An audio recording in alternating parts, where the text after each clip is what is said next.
Okay, so welcome to the fourth video on this bouncy ball animation programming walkthrough.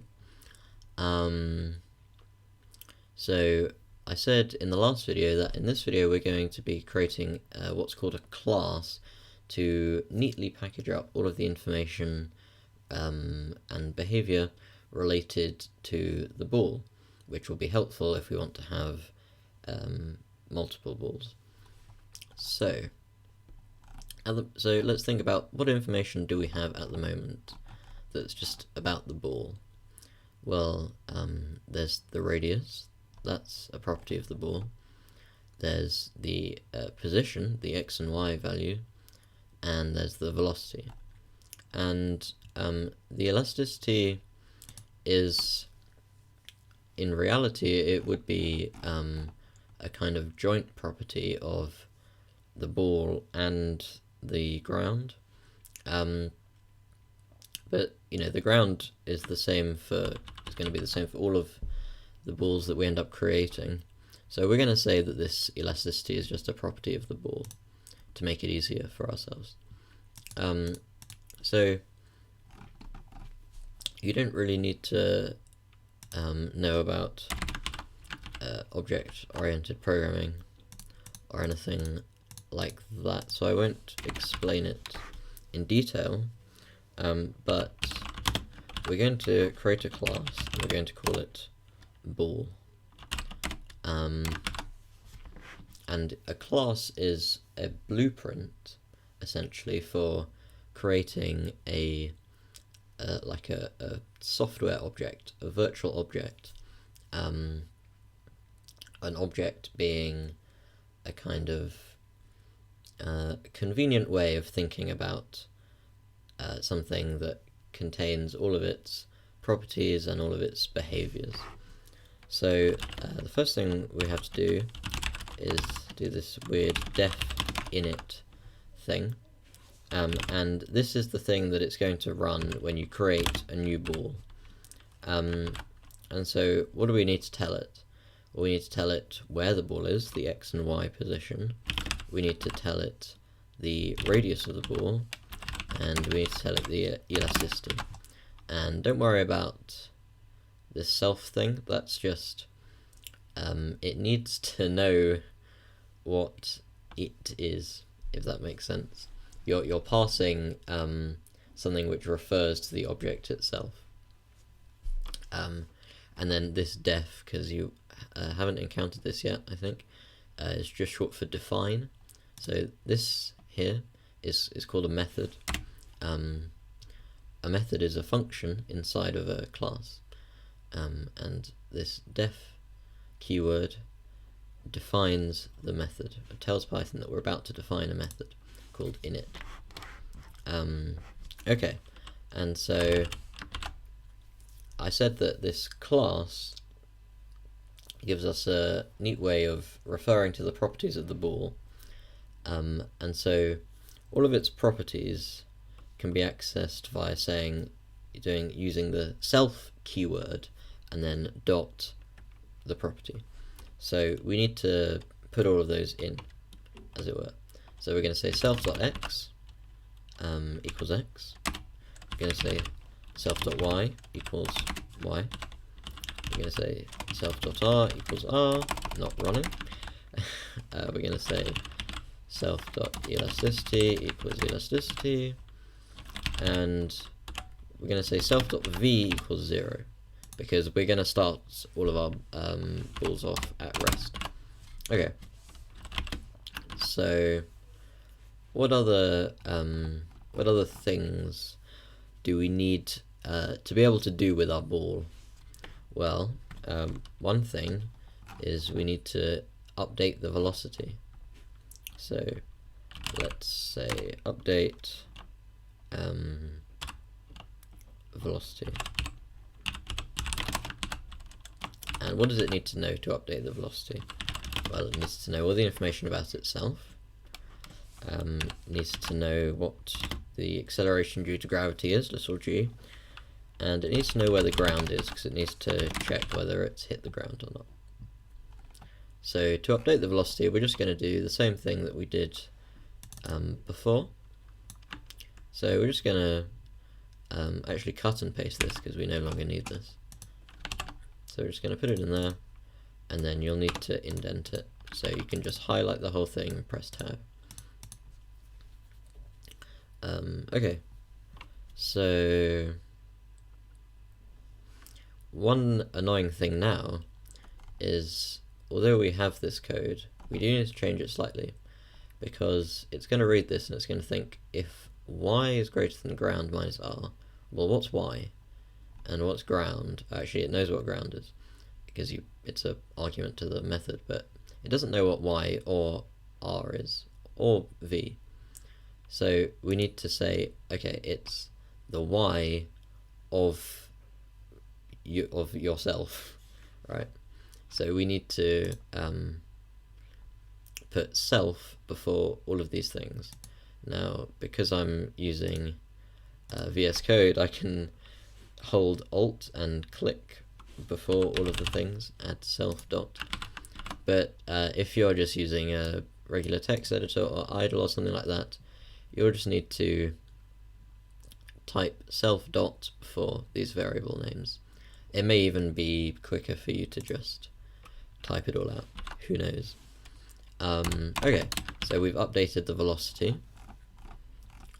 We can remove this. We also need to update the position. Well, that's quite straightforward. Define update. We'll just do update pos. What does it need to know for that? Actually, it doesn't need to know anything except for its own properties. So we're just going to say self.y plus equals self.v, which is exactly the same thing that we had before, but just the y and the v are the properties of the specific ball that we're going to call this method on. Okay, so we can remove this as well.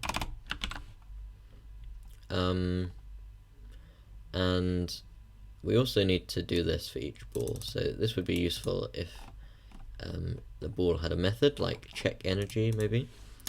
So check energy, and what does it need to know apart from itself?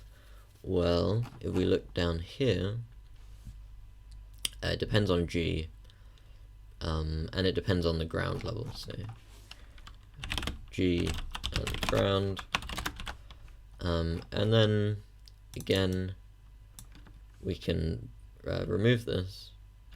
Let's copy the comment as well. We can remove this and just put it here. Okay, but like before, we need to add self before a lot of these variables. And because I'm using a fancy editor, I can do it like that.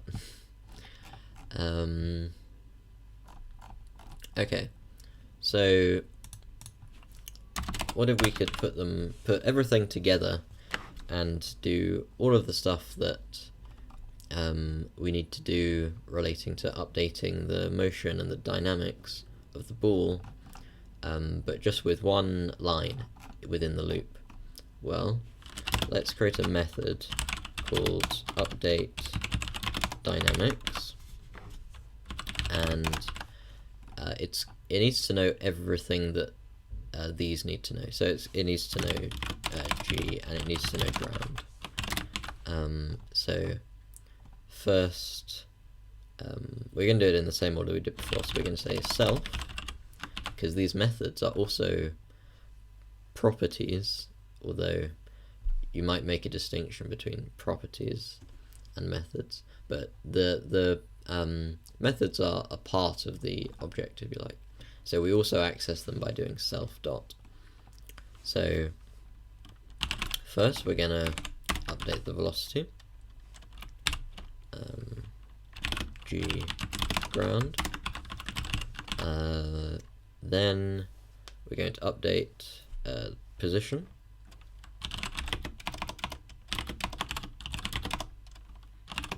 Actually, I'm just going to change the name of this to update y position.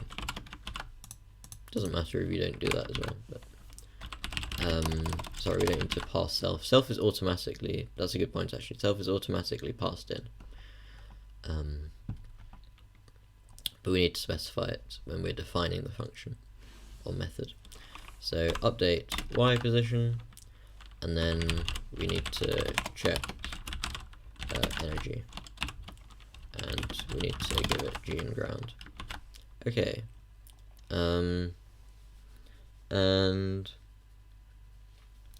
that's everything, I think.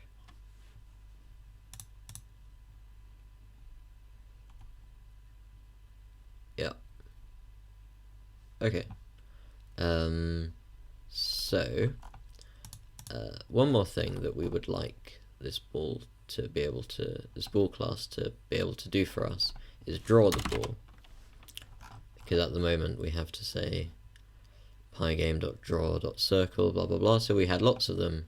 We'd have to do this for each ball. It would be annoying. So define draw self, and we also need to tell it where we want it to draw. So we're going to call that surface, and we're just going to say it's just a one-liner pygame.draw.circle, and then it's just what we had before. So in fact, let's just take this pygame.draw.circle, whoops, and this is surface. For now we'll just have it red, and then we need to say self.x and int of self.y and self.r. Okay, but now we need to actually do all of these things, because this just defines how they should work, but we've actually removed the part where we do them from the program, so we don't want that. So let's add them back in. So what if we wanted to create multiple balls? Well, let's do that. Let's do that. Okay, we can delete this as well because we don't need that. Oh, and the elasticity is not a constant, and nor is R. So, yep, we'll create it here. We'll say initialize balls. So we need to decide how many balls we want. So let's say 10. And we're going to create a list of balls, but we want it to be empty at first. So a list is, in Python, you just write square brackets, and then if you had a list of numbers, say, you would put commas between them like that. But we just want an empty list. We're going to have balls in our list. And let's just work out beforehand how far along we want to move the x-coordinate of each ball that we create, i.e. the separation between them. So we want it to be evenly distributed, so we're going to say window size 0, which is the width of the window, and we're going to divide that by n. Okay, let's just write a comment, the separation between balls. Okay, and then we're going to create them. So for I in range n. So what this does is, in this for loop, it's going to do the thing inside the loop n times, and it's going to have this variable which is special in that it's local to the loop, it's particular to the loop, by which I mean it only exists inside the loop. And the first time it loops, I is going to be 0, because we start at 0. Second time, I is going to be 1. then 2, then 3, then 4, then 5, then 6, then 7, then 8, then 9.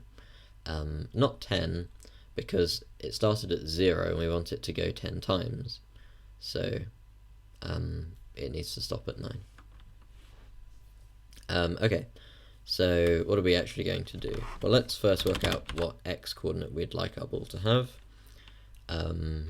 And, well, it needs to be the separation times I, but if we did that, they wouldn't be centered. So we're going to do I plus a half times the separation, but this might not be an integer, and remember last time it complained because our x value wasn't an integer, so we're just going to put int around it like that. Okay, and now let's create our ball object. So the way you create an object from a class, so remember the class is like the blueprint, and then the object is the real thing. So the way we create an object from a class is the name of the class, and then we call, it's like you're calling a function, and the function you're actually calling is this init function, right, which is short for initiation. So it wants to know the x, y, the r, and the elasticity. So let's tell it. We want x to be the x we just worked out. Let's set y to be 50 initially. And then let's set the radius to be 30, that's what we had before. And we'll set the elasticity to be 1 so that it keeps bouncing forever. And then we need to do all of these methods, well actually just this method, in our loop, well, and the draw method. So we're going to do, and we need to do it for every ball, so we can do this very nice syntax that Python has, very very nice and like English. So for ball in balls, remember balls is our list of balls, oh sorry, I didn't actually add the each ball to the list, so we do balls dot append ball. That adds the ball we just created to the list. So by the end of this loop, there'll be one more ball added to the list, and in total there'll be n after all of the loops are finished. Okay, so then we want to update their velocity, or all of their dynamics, in fact, each frame, and we want to do this for each ball. So for ball in balls, ball dot update dynamics, and what we need to pass in, we need to pass in g and ground. Okay, and then here,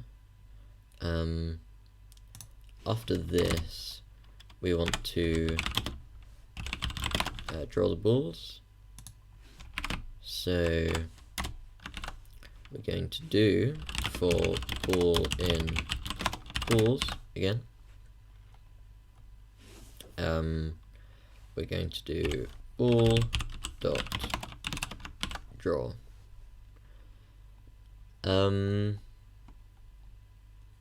And of course we could actually save ourselves some typing by doing this, putting this down here and doing both of these in the same for loop, but I've just organized it like this to separate out the kind of physics logic that runs in each loop and then the drawing onto the screen at the end.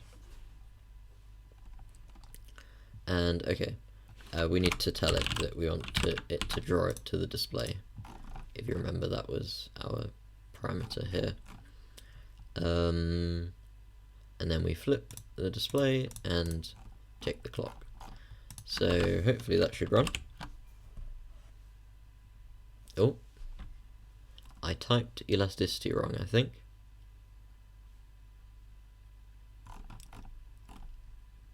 No, I forgot to write self.elasticity because it's a property of the ball. Let's see if that works now. There we go, it does. Okay, how nice. Might be more interesting if the balls started at different y values, so let's try that. So here, this defines what the y value is, so let's just have them on a diagonal line going down like that. Actually, it'd be the other way because I think the camera is mirrored. So let's say plus, let's say 60 pixels times I. So it's gonna, the y value is going to increase as I increases, i.e. as successive balls are created. So let's see what that looks like. Yeah, there we go. So now we have this fun wavy pattern, and eventually they'll get out of sync because they don't bounce to the same height. So their time period of bounce is not the same. So they'll get out of sync. So there you go. And I think that is where we'll stop for this video. And in the next video, we'll be adding some color to our animation. So see you then.